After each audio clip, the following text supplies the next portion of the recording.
introduction. My name is Péter Gyöngyösi. I know that's a very difficult name to pronounce. I work for a company called BalaBit, which is a bit easier to pronounce. Anyway, we are the company behind syslog-ng. One of our founders and owners is the original author of syslog-ng by Schrader. We still support the development, have a couple of products, commercial products, some related to logging and syslog-ng, some not. And I'm a product manager at BalaBit. I'm responsible for the log-related stuff. And in this presentation, I will try to talk about a subset, a very important subset of things that have to be done with logs, namely how to find structured and unstructured data. Because there are some ways to produce structured logs, but still it remains a very important topic to find events. So I will try to describe what problems and approaches we see, what answers we in syslog-ng have, and what can be done and what cannot be done, what does not work. So, I think there are serious problems with logs. First of all, there are tons of them, really. We routinely have customers who collect tens of terabytes of logs on a weekly or sometimes even on a daily basis. That's a huge amount of data, which can be very, very difficult to manage if we are not doing it properly. Another big problem is that logs are used by everyone and are, to be honest, sometimes abused by anyone. People just throw things into logs. They think that, well, it will be useful to have a little debug message here. Well, this is a security event, we should definitely log that, and they do. And little care is taken to do that properly. And we as a software developer company, and I personally as a developer, am guilty as charged, because I cannot count the number of times when I've done just that, just a tiny debug message here and there. So that can make analysis a bit difficult later on. And well, there are standards. There are a lot of standards for logging, for transferring logs over the network, how to format logs. There are some approaches to define a hierarchical structure for logs, for the content of the logs, not just for the syntax, but the semantics. But they are very, very often abused. I've seen too many versions of the standard RFC compliant log message. I've heard other presenters mentioning Cisco, for example. They are notorious for not following the standards, but this is just one name mentioning. There are a lot of others. So there are standards, but they're not always followed. So there we have all those logs. They're not structured that well. We have tons of them. Well, could we just send them, discard them, and delete them, or okay, keep them just in case, or keep them just to keep auditors happy because certain regulations say that we have to keep them for a week, month, or so. Well, the sad truth is that you cannot, because logs are way too important for that. You can do too many things with logs. You can build security on top of that. You can build operations on top of that. You can build business intelligence on top of that. You can see market trends in your business based on logs. They're too useful to not be handled properly. So you have to do something with them. So what do you do with them? Yesterday I had a very great conversation with a guy. I don't know if you are here, but anyway, who said that I want to have, I know it doesn't exist, but I want to have a magic rainbow unicorn which just looks at my logs and tells me what's important. What is that not important, what is the usual stuff, and what is interesting for me, whatever that means. It is, well, it's a magic unicorn, so we should just figure out.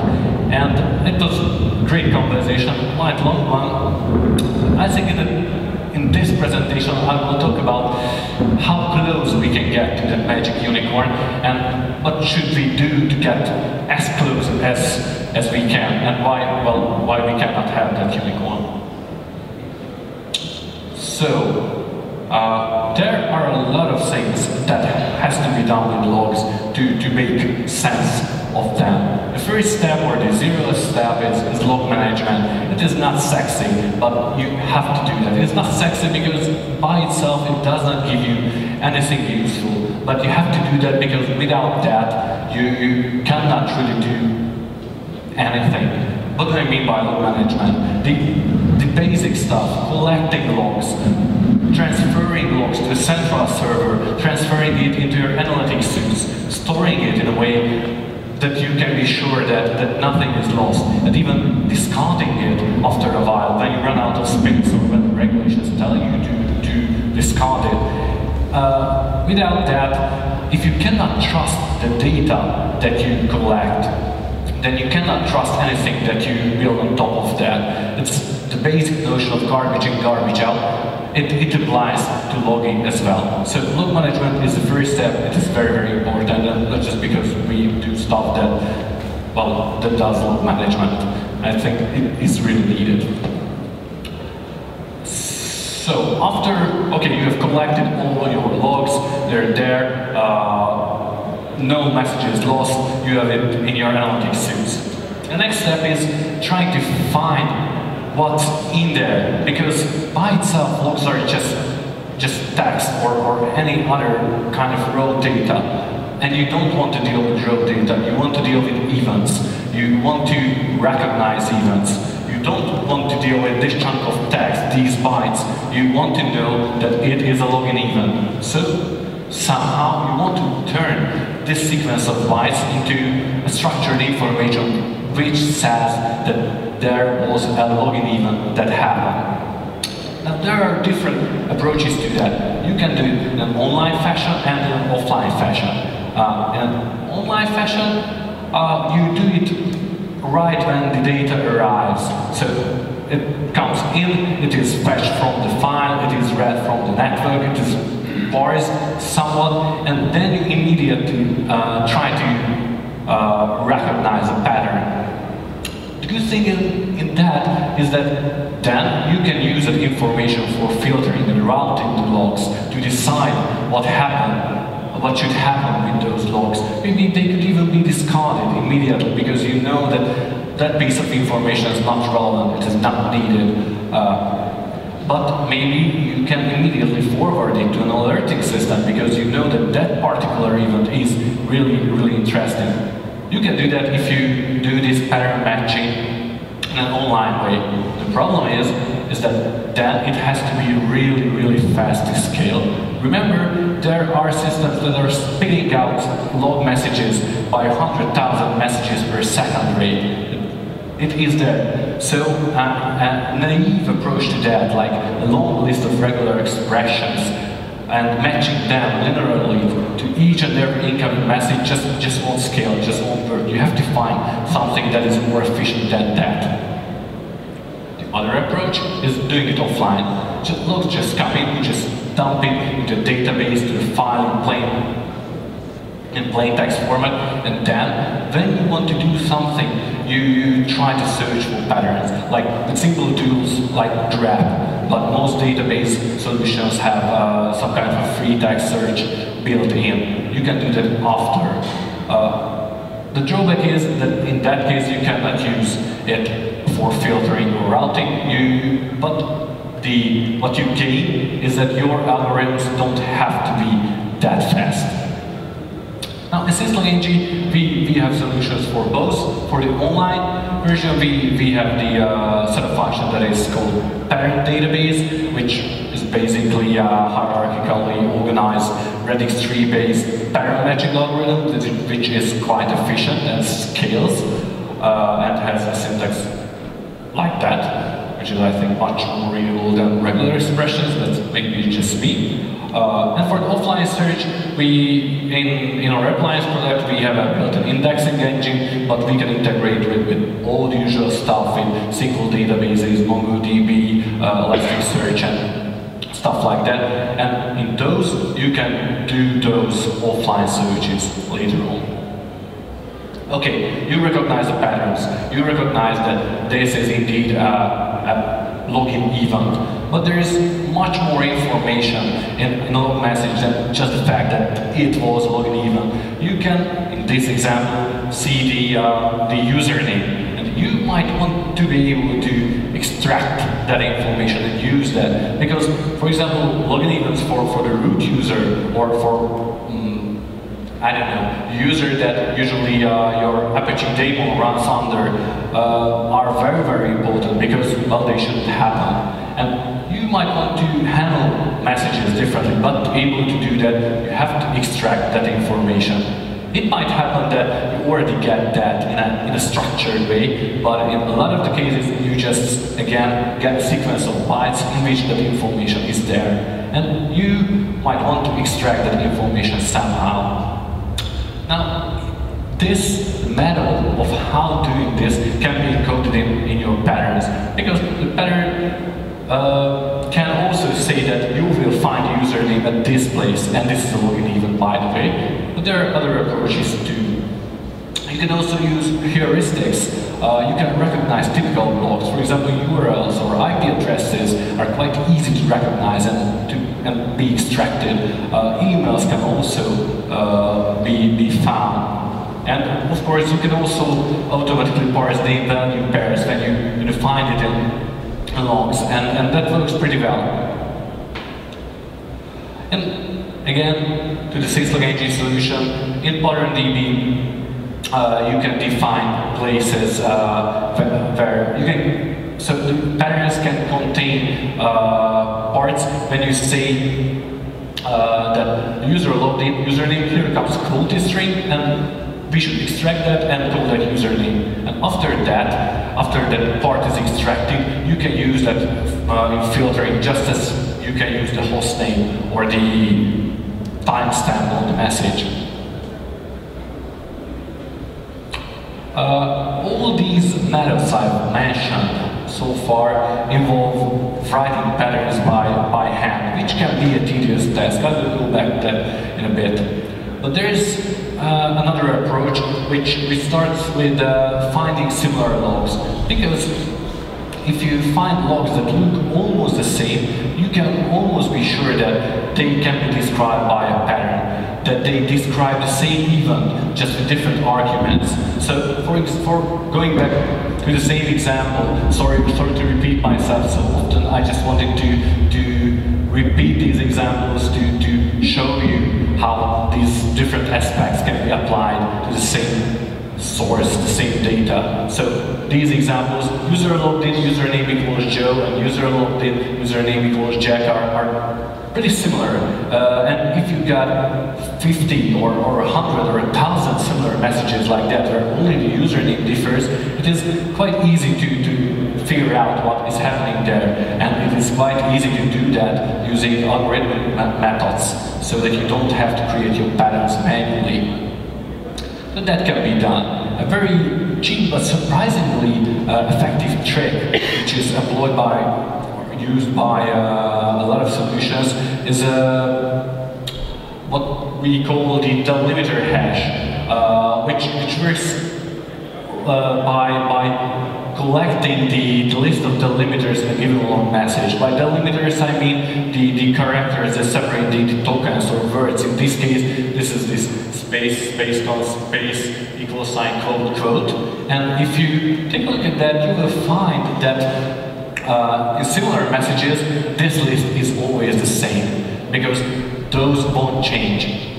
Okay, sometimes this can produce false positives. For example, if the next message would be user logged out, username equals foo, then it would get grouped into the same group, but still they're somewhat similar, and it might not be such a bad thing to group them together. And it is very, very easy to do, and it is very, very efficient in most of the cases. But if that's not enough, you can go all scientific and apply proper cluster analysis tools to that. Logs are not a particularly easy domain to use cluster analysis in, because logs are typically quite long, so it is a high dimension object, and a lot of cluster analysis algorithms don't work well with high dimension objects, and as I mentioned, we've got terabytes of data, so the computing requirements can be problematic. But nevertheless, these solutions can work. Again, the syslog-ng solution, we have a tool called Patternize, which uses cluster analysis algorithm originally developed by Mr. Varanti. He released that in a tool called Simple Log Clustering Tool, SLCT. What Patternize does is you can feed a large block of logs into it. It will find clusters and create patterns for the pattern DB based on those clusters. And it can be a starting point towards creating your pattern database in a much faster and easier way than doing it manually. Why are we doing all this? Well, you need to recognize events if you want to do proper real-time alerting. You don't really want to define rules and alerts based on events and not based on chunks of text. You might want to do some kind of visualization or do some reports because those are much easier to understand than a couple of numbers. Again, you need the structured information from the logs for that. You want to know the username, you want to know the number that is contained within a log message to be able to visualize that. And if you want to do more advanced correlation, define more advanced rules, the building blocks for that will be these atomic events that you have to recognize. The classic example for these advanced correlations is always to recognize when the administrator logged into the computer without ever coming into the building and without ever logging into his personal computer. And for that you need to have events like this user came into the building, this user logged into his personal computer. And again, we have to recognize the events for that. So as I mentioned, to do that, to extract those events, there are some nice tools, and not only syslog-ng. I mentioned syslog-ng examples because, well, I'm a bit biased and I know that pretty well. But there are other tools that work somewhat similar, but there is no silver bullet to that. And the most important reason is that maintaining that pattern database, that list of patterns that you created is very, very hard. One reason for that is that logs are usually something like an undocumented API. They are somewhat stable, sometimes somewhat documented. A lot of things can be built on top of them, but they tend to change, they tend to break anything that is built on top of that. And again, as software vendors, we do that all the time. A subset of our logs are documented and we try to keep them stable, but they change way too often and they're rarely documented. Because proper documentation rarely exists for that, it will be a manual process to create those patterns and you will make mistakes and they will be hard to find. And of course the softwares you use change all the time, new versions come up. And logs are changed in them. So there will be a constant and ongoing maintenance requirement after creating those patterns, which can be difficult. It is hard to test them. Some of these events happen very rarely. If your main, most important router breaks down, that won't happen every day. But still, that is very important. You want to be able to recognize it even. And because it happens so rarely, it is very, very hard to trust this system. Some of these messages are very hard to trigger. I remember a couple of months back, we wanted our appliance product to send out an alert if it detected a hard disk failure, a certain kind of hard disk failure. And we knew that the RAID controller will emit a certain log message at that point, or at least that's what the documentation said. And we wanted to send an alert if we saw that log message. But how to trigger that hard disk failure? It wasn't that easy. And at some point, one of our developers even suggested going to a server room with a magnet and a hammer and just, well, triggering the failure. And, well, maybe that is not a sustainable way to test your log patterns. And because testing these and end-to-end testing is slow and difficult. Going into the server room is not only smashing hard drives, is not only slow or not only well, expensive, but it is very, very slow. And it is a big problem for us software vendors, but it is also a problem for you users that such solutions can be built for a certain customer, but it is almost impossible to productize it, to turn it into a generic product that can be used everywhere. Some vendors claim it is so and try to sell systems for $1 million that it does that, but they rarely work as good as advertised. They always need some tinkering. But there are solutions.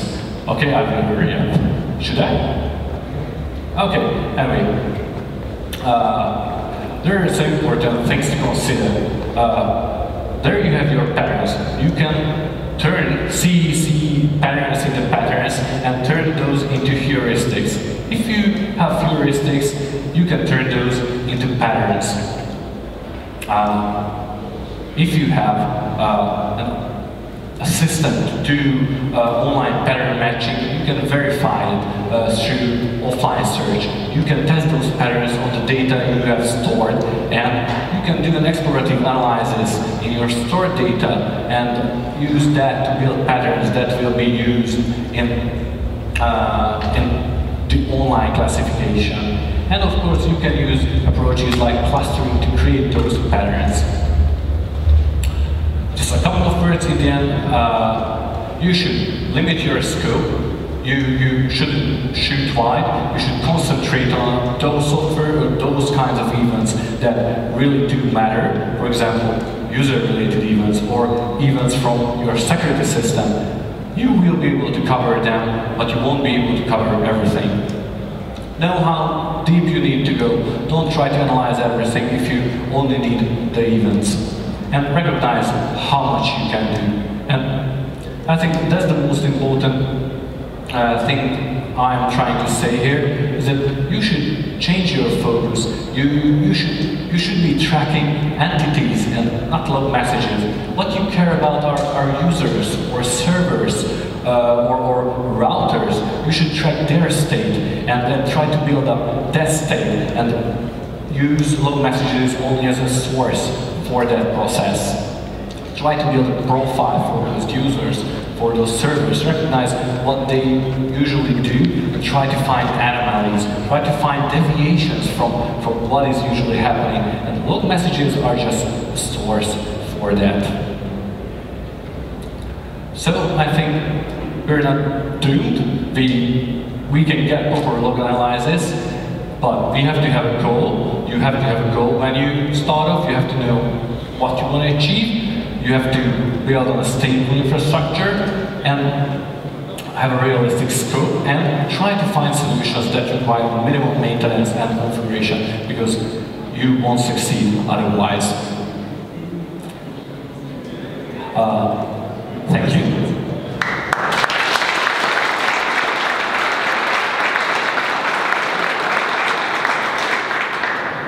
Thank you for all the talk. Questions?